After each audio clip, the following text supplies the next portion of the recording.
তাওহীদের শক্তি, যে শক্তি একজন মুমিনের হৃদয়কে বদলে দেয়, সমাজকে আলোকিত করে এবং দুনিয়া ও আখিরাতের সাফল্যের মূল চাবিকাঠি হয়ে দাঁড়ায়। তাওহীদ অর্থ একত্ববাদ, আল্লাহ তাআলার এককতা মেনে চলা, তার সত্তা, গুণাবলী, অধিকার ও ইবাদতের ব্যাপারে শরিক না করা।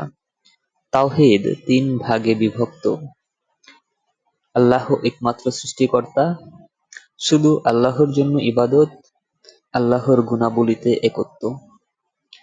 তাওহীদ এক মহাশক্তি, এটি মানুষকে ভয়হীন করে তোলে, আত্মবিশ্বাসী করে তোলে। কারণ একজন তাওহীদবান ব্যক্তি জানে, রিজিক, মৃত্যু, জীবন সবকিছু একমাত্র আল্লাহর হাতে। তাওহীদ মানুষকে অপসংস্কৃতি থেকে মুক্ত করে। যখন একজন মুসলিম বুঝে যে কেউ তার ক্ষতি করতে পারে না আল্লাহর ইচ্ছা ছাড়া, তখন সে আর তাবিজ, কবজ, জাদুতে ভরসা করে না। এমনকি তাওহীদ সামাজিক জীবনের শক্তিও। ইতিহাসে মহানবী সাল্লাল্লাহু আলাইহি ওয়াসাল্লাম এবং সাহাবীদের জীবনে আমরা দেখি কিভাবে তাওহীদের দাওয়াত এবং বিধ্বস্ত জাতিকে শ্রেষ্ঠ জাতিতে রূপান্তর করা হয়েছে। তাওহীদ একটি ভিতরের বিপ্লব।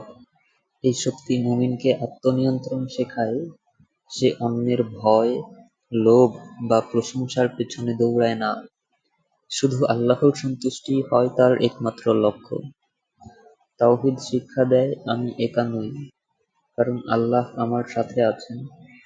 তিনি আমার কথা শুনছেন, দেখছেন, বুঝছেন। এ অনুভূতি একজন মুমিনকে সাহসী করে, মনোবল দেয়। তাওহীদ কেবল একজন ব্যক্তির নয়, বরং এটি একটি জাতির পুনর্জাগরণ।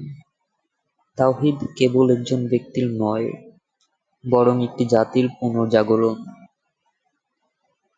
তাওহীদ কেবল একজন ব্যক্তির নয়, তাওহীদ কেবল একজন ব্যক্তির নয়, বরং একটি জাতির পুনর্জাগরণ। তাওহীদ কেবল একজন ব্যক্তির নয়, বরং একটি জাতির পুনর্জাগরণ।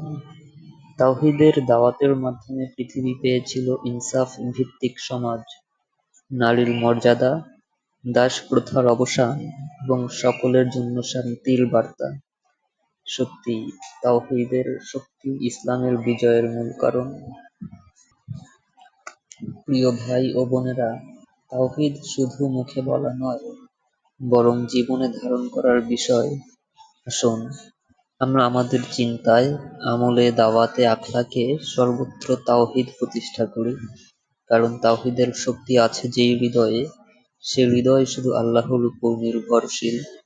লা ইলাহা ইল্লাল্লাহ, এই কালিমা শুধু কথা নয়, এটি এক বিপ্লব।